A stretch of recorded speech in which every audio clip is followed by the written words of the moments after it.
साथियों, भारत आज विश्व गुरु बनने की दिशा में कदम बढ़ा चुका है, लेकिन एक और कदम बढ़ाने की इसे ज़रूरत है।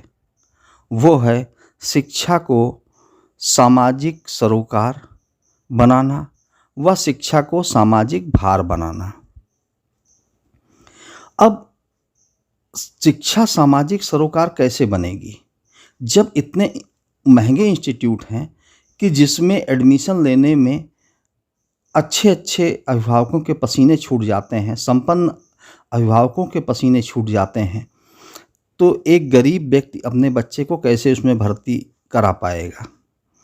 और अगर वो कराएगा भी लाखों रुपए खर्च करके, तो उसके बाद उसका बच्चा जो पद ग्रहण करेगा, जिस पद पे नौकरी करेगा, तो वो जो उसके पिता ने पैसा लगाया है उसको वापस खींचने की कोशिश करेगा, भले गलत तरीके से सही तरीके से। क्यों? क्योंकि उसे भी अपने बच्चे को पढ़ाना है, उसे भी अपने बच्चे को अपने से आगे ले जाना है, तो इसलिए वह और ज़्यादा भ्रष्टाचार करेगा। अब कुछ लोग ये भी कहते हैं कि भाई एजुकेशन लोन मिल रहा है, आसानी से लोग पढ़ सकते हैं। तो देखिए, चाहे पहले खर्च कर दीजिए, चाहे लोन पहले पे कर दीजिए, और चाहे लोन ले लीजिए उसको बाद में पे करिए, बात तो एक ही हुई। तो आखिर पे करना ही है, तो पे करने के लिए कोई ज़रूरी नहीं कि वो जो है अगर वो जो है वो पे उसको पे ही करना है, तो वो जो है वो अपने लिए सोचेगा। विश्व गुरु बनने के लिए हमें पूरी दुनिया के लिए सोचना होगा। और हम कैसी युवा पीढ़ी तैयार कर रहे हैं जो केवल अपनी जेब तक सोच रही है। हमें ऐसी पीढ़ी तैयार करना होगा जो देश दुनिया समाज के लिए सोचे। अब ये बताइए कि अगर कोई लाखों रुपए खर्च करके डॉक्टर बना है, तो वो जो है अगर 10 रुपए में किसी का बुखार ठीक कर देगा, तो फिर जो है तो वो अपनी शिक्षा से में जो पैसा खर्च किया है उसको वापस कैसे लेगा? जाहिर सी बात है, 10 के बजाय वो 1000 रुपए की दवाएं देगा। तो जब 1000 रुपए की दवाएं देगा तभी तो उसका लॉस कवर होगा। और उस 1000 रुपए की दवा से जो पेशेंट खाएगा उसके शरीर पे कितना दुष्प्रभाव होगा, ये भी सोचने की बात है। तो कुल मिला करके ये जो हम शिक्षा को पूंजी पर आधारित कर दे रहे हैं, तो वो जो है एक बहुत ही हमारे स्वास्थ्य के प्रति भी घातक है, समाज के प्रति भी घातक है, निर्माण के क्षेत्र में भी घातक है, क्योंकि वहाँ भी भ्रष्टाचार हो रहा है। जो चीज़ें बन रही हैं उसकी भी क्वालिटी डाउन हो रही है भ्रष्टाचार के कारण। सरकारी क्षेत्र में भी भ्रष्टाचार पनप रहा है, स्वास्थ्य के क्षेत्र में है, और शिक्षा के क्षेत्र में तो है ही। इतनी महंगी फीसें ली जा रही हैं। तो अब जो है हमें इसे रोकना होगा। और जो हमारी पुरानी शिक्षा पद्धति थी गुरुकुल की, वहाँ पर कृष्ण और सुदामा एक ही गुरु के आश्रम में पढ़ते थे, और वो साथ साथ लकड़ी तोड़ने जाते थे, और उनकी ड्यूटी बदलती रहती थी। कभी भिक्षा मांगने जाते थे, कभी भोजन बनाने का काम मिलता था, कभी साफ़ सफाई का काम मिलता था, कभी आश्रम में जो खेती होती थी उसकी देखरेख का काम मिलता था। तो इस तरह से बच्चों में काम बँटा था। और जब बच्चा जो है आसपास के गांव में भिक्षा मांगने के लिए जाता था, तो उसका यही केवल एक नहीं प्रभाव होता था, बच्चा अपने माँ बाप के पैसे से भी पढ़ सकता था। उसका गुरु जो होता था आश्रम का, उनके माँ बाप से भी पैसा ले सकता था, लेकिन नहीं लेता था। क्यों? उसके पीछे कारण था, वो उनको गृहस्थों के घर में आसपास के गाँव में भिक्षा के लिए इसलिए भेजता था कि वो बच्चा जो है गांव के लोगों से उसका मधुर संबंध बन सके, उनकी समस्याओं को समझ सके। और जब वो किसी दरवाजे पर खड़ा होता था भिक्षा के लिए, तो जाहिर सी बात है कि जब खड़ा होगा तो उसका अहंकार टूटेगा। वो चाहे ज़मींदार का लड़का होगा, चाहे जो है सामान्य आदमी का बेटा होगा, उसका अहंकार टूटेगा। और जब घर से गृहस्थ निकल करके उसको आटा दाल चावल उससे कटोरी में रखेगा, उसके झोले में रखेगा, तो उस गृहस्थ के मन में भी उस बच्चे के प्रति प्रेम उमड़ेगा, और उस बच्चे के मन में भी जो है उस गृहस्थ के प्रति एक सद्भावना क्रिएट होगी। एक आई कांटेक्ट होगा, एक हृदय से हृदय मिलेगा। और तो बच्चा जब वो लेकर के आएगा तो उसके अंदर समाज के प्रति एक अच्छा भाव पैदा होगा। और कल को जब वो बच्चा जो है राजकीय पदों पर, उच्च पदों पर, सम्मानित पदों पर जब वो बैठेगा या सम्मानित कार्य करेगा, समाज का एक प्रतिष्ठित व्यक्ति होगा, तो उसके मन में उस समाज के प्रति, उस समाज के जन सामान्य के प्रति जो है एक मधुर भाव होगा। और वो अहंकार नहीं करेगा, उनको लूटने का प्रयास नहीं करेगा, क्योंकि उसको पता है कि इन्हीं लोगों ने जो है उसको अन्न दिया है और वो लोग भी जो है उससे प्रेम करेंगे।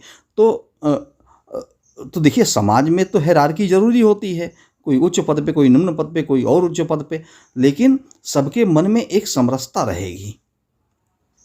तो कोई जो है निरंकुश अधिकारी नहीं पैदा हो पाएगा अगर वो समाज से जुड़ा व्यक्ति रहेगा। तो इसका एक, जहाँ ये इस तरह की व्यवस्था जहाँ पे एक संस्कार को डेवलप करती है, वहीं पे अहंकार को तोड़ती है। शिक्षा के साथ साथ संस्कार भी ज़रूरी होता है और अहंकार का मिटाना भी ज़रूरी होता है। तो ये जो शिक्षा पद्धति थी, ये इन्हीं लक्ष्य को लेकर के चलती थी। आज हम शिक्षा और ज्ञान तो दे रहे हैं, लेकिन साथ ही साथ अहंकार का ज़बरदस्त बीज बच्चों के मन में बो दे रहे हैं, कुसंस्कार का बीज बो दे रहे हैं। जब बच्चे को लग रहा है कि भाई मेरे पिता ने जो है 15 लाख रुपए फीस दे करके मुझे पढ़ाया है, तो जाहिर सी बात है कि उसको तो दुनिया के जन सामान्य भुनगे लगेंगे और जो है, और वो उनके लिए क्या हित सोचेगा। तो दोनों बच्चों में कितना ज़मीन आसमान का फ़र्क है, आप ये सोचिए। और यह शिक्षा पद्धति जो है, जो मैकाले की दी हुई शिक्षा पद्धति है, ये सच में हमें अंग्रेज बना रही है। हमें वो अंग्रेज बना रही है जो जन सामान्य को लूटने के लिए तैयार किए जाते थे। ऐसे साहब बना रही है जो समाज को लूटने के लिए बनते थे। और जबकि हमें समाज में समरसता वाले साहब चाहिए, हमें समाज में समरसता को फैलाने वाले उनके प्रति संवेदनशील प्रशासन चाहिए। तो इस जो पूंजी से जो शिक्षा हासिल की जा रही है, वो इस लक्ष्य में कभी पूरी नहीं हो, उसका लक्ष्य पूरा नहीं हो पाएगा। और इसका व्यवहारिक कारण भी यही है कि भाई जब वो लाखों रुपए खर्च करके पढ़े हैं, तो उसका जो है वो अगर वो नाजायज़ तरीके से वसूलने की कोशिश करेगा ही जो उसने खर्च किया है। अपने आगे की पीढ़ी को भी उसे तैयार करना है, जैसा मैं पहले बता चुका। तो साथियों देखिए, इससे एक नहीं कई चीज़ों में सुधार होगा। एक तो चयन का दायरा विस्तृत होगा।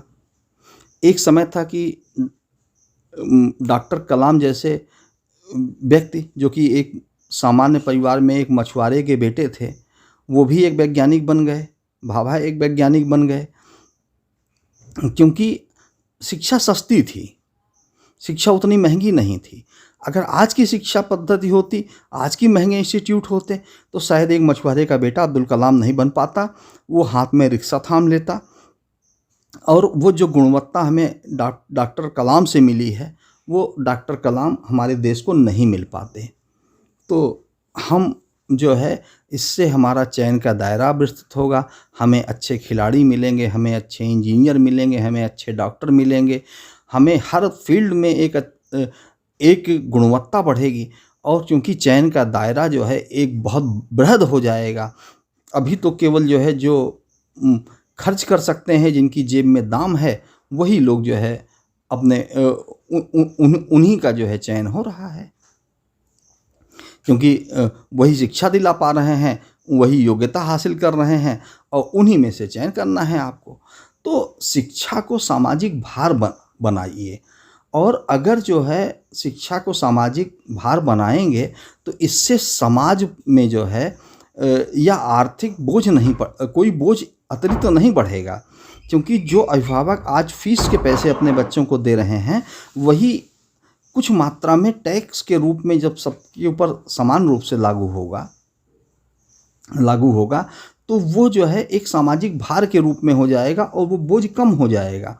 और तो जब किसी व्यक्ति को यह पता रहेगा कि जो है कि भाई मेरे बच्चे की शिक्षा तो समाज के हाथों में है, समाज कर रहा है, तो समाज के लोगों को क्यों लूटेगा, समाज के लोगों से क्यों भ्रष्टाचार करेगा, वो अनावश्यक संपत्ति बनाने का क्यों प्रयास करेगा। तो ये जो असुरक्षा का माहौल है, या जो शिक्षा में जो पूंजी, और सबसे बड़ा इन्वेस्टमेंट किसी भी माँ बाप का होता है कि बच्चे को आगे बढ़ाना, बच्चे को अच्छी शिक्षा दिलाना, उसको अच्छी जगह सेट करना। तो इसीलिए वो ज़्यादा पैसे कमाता है।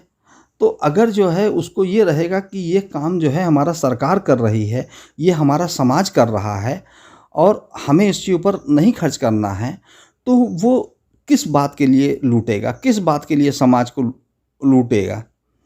तो इससे समाज में लूट रुकेगी, बच्चों में संस्कार डेवलप होगा। हो सकता है कि थोड़ा सा भार ज़्यादा हो, हम जितना कह रहे हैं, हो सकता है कुछ आर्थिक प्रभाव पड़े, लेकिन हम जल संसाधन के लिए इतने पैसे खर्च कर रहे हैं, वायु प्रदूषण को रोकने के लिए इतने पैसे खर्च कर रहे हैं, मृदा प्रदूषण के लिए इतने पैसे खर्च कर रहे हैं, और सड़कों का जाल बिछा करके जो है विकास के लिए संसाधन तैयार कर रहे हैं, कनेक्टिविटी बढ़ा रहे हैं।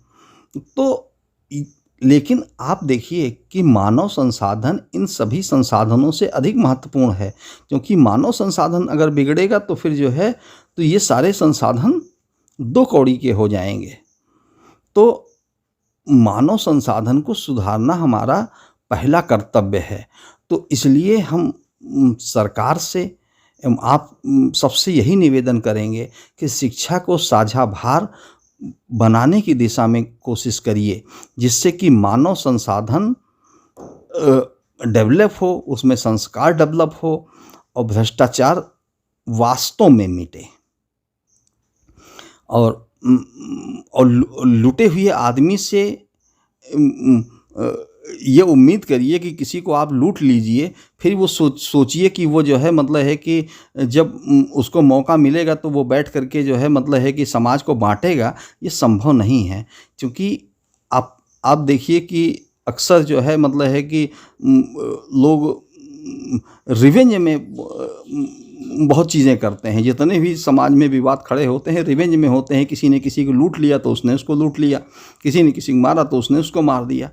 तो कहने का मतलब है कि हमें जो है एक ऐसा समाज बनाना है जहाँ पे सामाजिक सरोकार हो, और एक ऐसे हमारे युवा तैयार हों जो केवल अपने बैलेट, अपने पर्स तक न सोचें, अपने परिवार तक न सोचें, बल्कि देश ही नहीं पूरी दुनिया के लिए सोचें। विश्व गुरु का रास्ता तो यही है ना।